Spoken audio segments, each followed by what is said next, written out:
যখন দলের সাহায্যে আসতে পারবো না, অবসর নিয়ে নেব। সেই মুহূর্তটা কেমন হবে আমি জানি।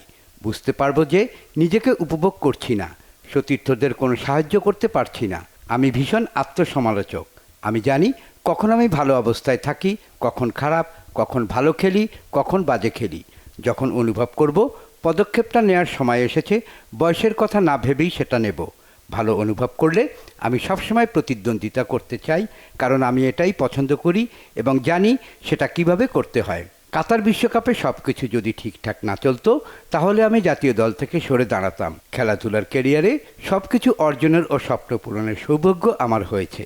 সত্যি বলতে, পেশাদার ফুটবলার হিসেবে ও ব্যক্তিগত জীবনে পরিবার ও বন্ধুবান্ধব মিলিয়ে এর বেশি আমি চাইতে পারতাম না। সৃষ্টিকর্তা আমাকে যা দিয়েছেন সেটা অনেক, এবং আমি সবসময় তা উপভোগের চেষ্টা করি। আরও কিছুদিন খেলা চালিয়ে যাওয়ার আশা আমার, যেটা আমি পছন্দ করি।